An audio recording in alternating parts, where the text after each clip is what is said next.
बिस्मिल्लाहिर्रहमानिर्रहीम। आज का उन्वान हज़रत बहलूल दाना रहमतुल्लाह अलैह, खलीफा हारून रशीद और आखिरत की याद दहानी। कुछ लोग अक्लमंद होकर भी दुनिया की नज़र में दीवाने कहलाते हैं और कुछ लोग तख्त पर बैठकर भी आखिरत से गाफिल रहते हैं। ये कहानी है ऐसे ही एक दीवाने की जिसका नाम था हज़रत बहलूल दाना। बाज़ार में बहलूल शाही सिपाही हज़रत बहलूल दाना रहमतुल्लाह अलैह को कुत्तों की तरह तलाश कर रहे थे। आखिरकार एक सिपाही ने उन्हें बाजार में चलते हुए देख लिया और खामोशी से पीछे पीछे चल पड़ा। हज़रत बहलूल दाना अपनी ही दुनिया में मगन थे। कभी खुद से बातें करते, कभी ज़मीन पर अपनी छड़ी से लकीरें खींचते, कभी बच्चों के सर पर हाथ रखते और कभी किसी गहरी सोच में खो जाते। यूं ही चलते चलते सारा दिन गुजर गया। आखिरकार वो अपने ठिकाने पर पहुंचे और दीवार के साथ टेक लगाकर लेट गए। सिपाही जो देर से पीछे लगा था दिल में सोचने लगा, इन बुजुर्ग को भूख लगी है, ये बुजुर्ग आज शायद बहुत भूखे हैं, क्यों ना इनके खाने का इंतज़ाम किया जाए। वो बाज़ार गया और जल्दी से खाना ले आया, सलाम किया और बोला, हजूर खलीफा ने आपके लिए खाना भेजा है। ये सुनकर हज़रत बहलूल दाना आंखें खोलकर खिलखिलाकर हंस पड़े। फरमाया, वाह, इस्लामी मुमलकत के बादशाह को अब हम जैसे दीवानों का भी ख्याल आ गया। फिर उन्होंने करीब बैठे एक कुत्ते को इशारा किया और खाना उसके सामने रख दिया। सिपाही ने कुछ ने कहना चाहा तो बहलूल दाना ने कहा, चुप रहो वरना ये कुत्ता भी बादशाह का खाना छोड़कर भाग जाएगा।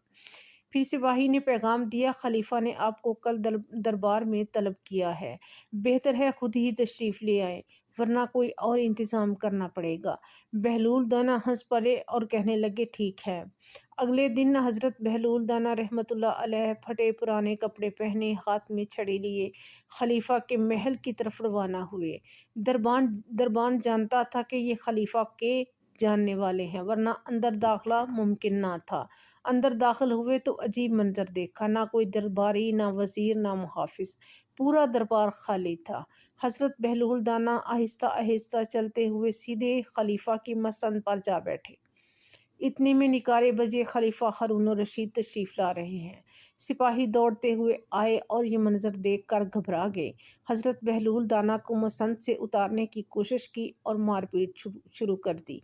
इसी लम्हे खलीफा हारून रशीद दरबार में दाखिल हुए और पूछा, ये क्या माजरा है, ये चीखो पुकार क्यों हो रही है। सिपाहियों ने कहा, ये दीवाना आपकी मसंद पर जाकर बैठ गया था और उतरने का नाम ही नहीं ले रहा था।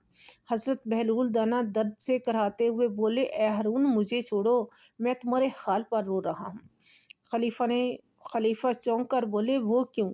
हज़रत बहलूल दाना ने फरमाया, मैं तो चंद लम्हों के लिए तुम्हारी मसंद पर बैठा था और मेरे साथ ये सलूक रवा रखा गया है।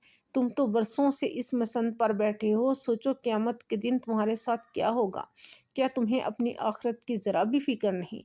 ये सुनकर खलीफा हारून रशीद पर सिकता तारी हो गया और वो सोचों में गुम हो गए।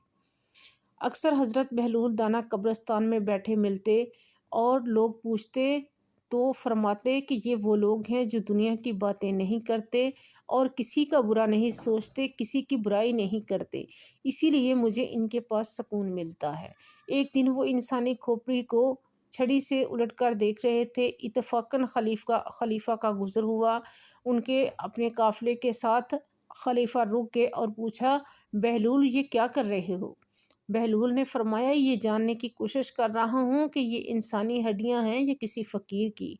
खलीफा ने पूछा, और ये छड़ी क्यों पकड़ी है।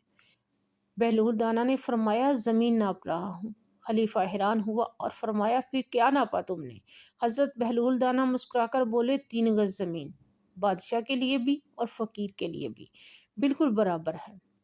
ये दुनिया तख्त ताज और शान शौकत आखिरत के लिए नहीं, ये तो चंद सांसों का इम्तिहान है। असल कामयाबी वही है जो आखिरत में काम आए। अल्लाह करीम हमें अपनी आखिरत की फ़िक्र करने और उसके लिए अमल करने की तौफीक फरमाए।